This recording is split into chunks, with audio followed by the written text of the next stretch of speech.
Tell you Elon Musk भी यही कहते हैं कि युद्ध को 100 घंटे काम करना चाहिए, हफ्ते में हद पार मेहनत करनी चाहिए युद्ध को। और आप सभी को पता है कि अभी जमाना चल रहा है एआई का। मैं आपसे क्वेश्चन पूछता हूँ कि एआई की शुरुआत कहाँ से हुई।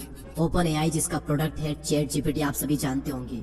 तो जिसने ओपन एआई बनाया सैम एल्टमैन, वो क्या कहते हैं इस बात पर, क्योंकि वो एक यूथ है और वो एक बिलियनियर भी है, जो कि अपने आप में एक बहुत बड़ी बात है। तो उनकी एडवाइस आप सभी के लिए बहुत ही काम की हो सकती है। ध्यान से सुनिएगा वो क्या कहते हैं। ऑब्वियसली जो आप सोचोगे वो सारी चीजें नहीं होगी क्योंकि आप अपने 20s में हो, लेकिन मुझे लगता है कि आपको कठोर से कठोर और ज्यादा से ज्यादा मेहनत करनी चाहिए। इतनी मेहनत जितनी कोई सोच भी नहीं सकता और जितना लोगों को लगता है उससे कहीं ज्यादा, क्योंकि इसका बेनिफिट आपको बाद में मिलेगा। लाइफ बहुत ही अनफेयर है, कई बार किस्मत आपको चकमा देगी, लेकिन अपने करियर के शुरुआती टाइम में ज्यादा मेहनत करना आपको लॉन्ग टर्म में कंपाउंडिंग इफेक्ट दिखेगा और इस लेवल का आपको रिजल्ट मिलेगा जो कि आपने भी कभी सपने में नहीं सोचा होगा। और ये इतनी अंडररेटेड चीज है और ये इतनी मोस्ट वैल्यूएबल एडवाइस है जो कि मुझे कभी भी नहीं मिली, लेकिन मैं आप सभी को दे रहा हूँ। अब यहाँ पर वीडियो को पॉज करें और इसका स्क्रीनशॉट लेकर बार बार इसे पढ़ें, क्योंकि ये एडवाइस आप सभी की जिंदगी चेंज कर सकती है। अगर आप ये समझ गए कि अभी शुरुआती टाइम में ज्यादा मेहनत करना आपको लॉन्ग टर्म में कंपाउंडिंग इफेक्ट देगा। आप एक बात हमेशा याद रखना कि हद पार मेहनत करोगे तभी जाकर हद पार सफलता मिलेगी। हद पार संघर्ष करोगे तभी जाकर के हद पार कामयाबी मिलेगी। सपने औकात से बड़े देखते हो लेकिन अपनी औकात नहीं बनाते। आप पहले अपनी औकात बनाओ। इस लेवल का डेडिकेशन, इस लेवल की मेहनत अपने काम में डाल दो जो कि आज तक कोई भी नहीं डाल पाया। अरे उन लोगों से अपने आप को कंपेयर मत करो जो कि आपके आसपास है। अगर चिंदी से लोगों से कंपटीशन रखोगे तो जल्दी से खुश होकर सेटिस्फाई हो जाओगे और ज्यादा कुछ बड़ा नहीं कर पाओगे। अपना कंपटीशन रखो उन लोगों से जो कि आपकी फील्ड में टॉप पर है, या फिर अपना कंपटीशन खुद को बनाओ कि कल का रिकॉर्ड आज तोड़ दूंगा और आज का रिकॉर्ड कल तोड़ दूंगा। हर दिन बेहतर बनूंगा, हर दिन अपने आप को हराऊंगा। ये आपका लक्ष्य होना चाहिए और ये होना चाहिए आपका कंपटीशन। और इतनी मेहनत करो कि दिन का चैन और रातों की नींद हराम हो जाए। खून के आंसू रुला दो खुद को, माँ कसम इसके बाद में आप कभी पछतावा नहीं करोगे, क्योंकि आलस करके कोई भी इंसान आज तक खुश नहीं हुआ और मेहनत करके संघर्ष करके किसी भी इंसान ने आज तक पछतावा नहीं किया।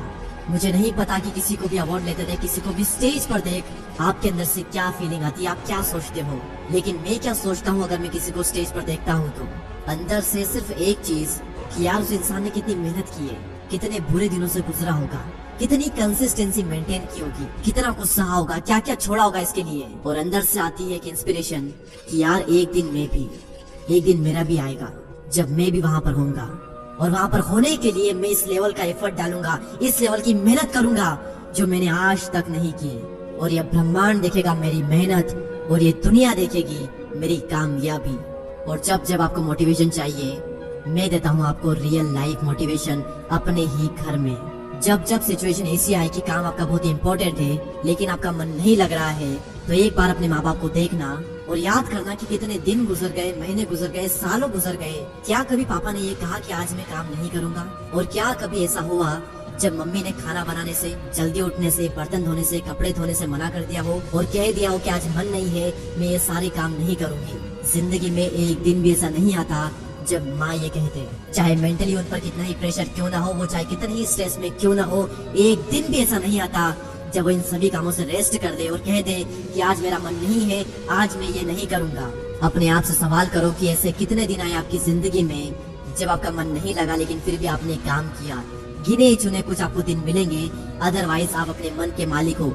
सॉरी, आपका मन आपका मालिक है, क्योंकि जो मन कहता है आप वो करते हो। मन किया तो कर लिया, मन नहीं किया तो नहीं करेंगे। भगवान श्री कृष्ण कहते हैं कि मन को सन्यासी बनाओ और इन मोह के बंधनों को छोड़ो। और इस बात पर ध्यान लगाओ कि इस समय तुम्हारा कर्तव्य क्या है, इस समय तुम्हारा धर्म क्या है। और अभी अगर तुम मेहनत से बच रहे हो, सही काम नहीं कर रहे हो, गलत काम कर रहे हो, तो याद रखना एक वक्त बाद तुम्हारे ही कर्म तुमसे मिलने आएंगे। और फिर उस दिन तुम परेशान मत होना, उस दिन तुम रोना मत, क्योंकि मेरे अनुसार इंसान को उसके कर्मों का फल अगले जन्म में नहीं बल्कि इसी जन्म में मिलता है। और मेरी बात क्यों मानो, आप खुद देखो अपनी जिंदगी में आपको अपने ही पुराने कर्मों का फल मिल रहा है। अगर आपने सही कर्म किए होंगे, मेहनत की होगी, तो उसका रिजल्ट आपको मिला होगा। और अगर आपने गलत कर्म किए हैं तो उसका भी रिजल्ट आपको मिल रहा होगा। लेकिन जो बीत गया उसके बारे में सोचा नहीं करते।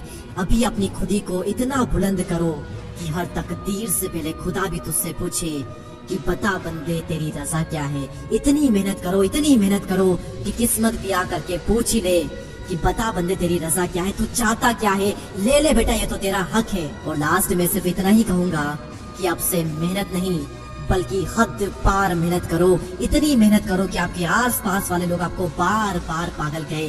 जितनी बार पागल कहे लिख लो और समझ जाओ कि आप एकदम सही रास्ते पर हो और आप कर रहे हो हद पार मेहनत।